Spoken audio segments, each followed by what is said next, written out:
Hey, and I'm super glad that you guys joined me today. I am here with Lisa Bronner. Well, Lisa Bronner is the granddaughter of Dr. Emmanuel Bronner, who's the founder of all of those amazing Sal Suds and all of the Castile soaps that we love so much. They're the magic soaps, and it's the top selling natural brand of soaps in North America. And as we were just beginning to get ready for this show, I was talking to Lisa, and Lisa was telling me that not only are they in America, but lo and behold, they're in 42 countries across the world. Holy smokes. So, hello, Lisa Bronner. How are you today? Thanks so much for having me, Angela. I am great. It's been a fun and busy week with the book launching, and of course, keeping up with all the other questions that come in about soap. And so I'm happy to be back here with you.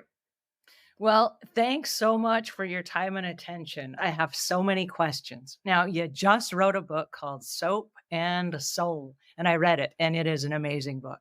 By the way, I'm curious to know why the title. Well, I want people to see a big picture when it comes to how we care for ourselves and our spaces and the intangibles in our lives. I've talked for years about how to make cleaning products and routines for taking care of yourself, but I wanted in this book for people to see a bigger, more holistic picture. What does it all fit into? And it fits into this bigger life of simplicity, of mindfulness, of being careful about what we bring into our lives, what we allow into our lives, not just in the products that we use, but also in the influences that we have in our head and in our heart. And so the book has lots of practical tips. And if you pick it up just to get some recipes, then that'll be great. But it also has a lot about the toxins that we allow into our lives. Sometimes are ones that we can't see. They're not even chemistry, their voices and their influences. So it is about soap, but it's also about our souls. Well, and it's a really overall reaching picture of a whole bunch of stuff. I was really amazed when I read the book and I read it on an airplane. And I was sitting there saying to myself, this is really phenomenal because I think it's the most thorough account of all of the different types of labeling for different products. Like we say, this product is natural. And I know from the house cleaning perspective, when we go in a customer's home, we want to say, oh, we're using all natural chemicals on your house. And what does that mean? Right, right. And that's the thing. We as consumers, when we go into a store, we are bombarded with messages from labels and there are words on there. And it's really the only or the primary way of communicating with us from manufacturers to consumers is the message on the label, both the words and the imagery, the colors, the fonts, even the sheen. There's all these factors that contribute to a label. And to be a savvy consumer, we need to know how to read those labels to decide, are we going to believe this product? Is it making a valid claim?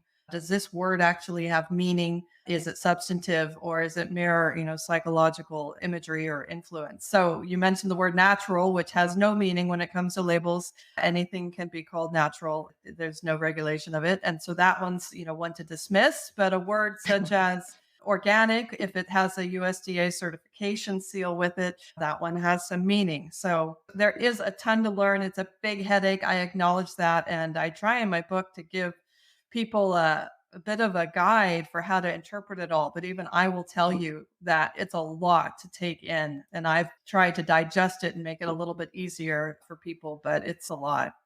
Well, I liked your visuals because you had like a little bunny, for example, and you're like, if you see this bunny, this one's fake. This one's real, this one's fake. And I was like, oh my goodness, I've probably been tricked by that myself.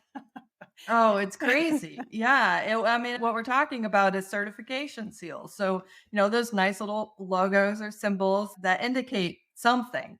And there are official ones that come from an actual certifier, like Leaping Bunny, that has a particular bunny in its certification that a product is cruelty free and has not been tested on animals.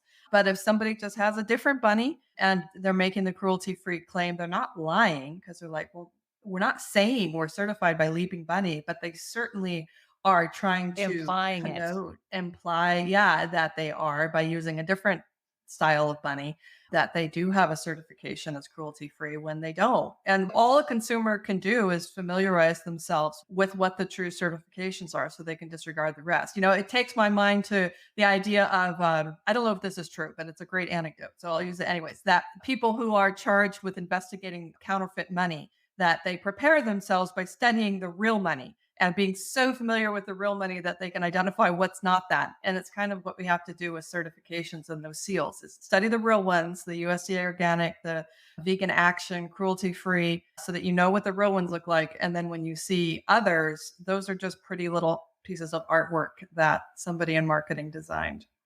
All right. Soapandsoulbook.com. This is Lisa Bronner. You guys, I'm so excited. Thank you for joining us today. And thank you, Lisa, for your time and attention. You are amazing. Well, thank you so much, Angela. It was my privilege to be here. All right. We'll see you guys same time, same place next week.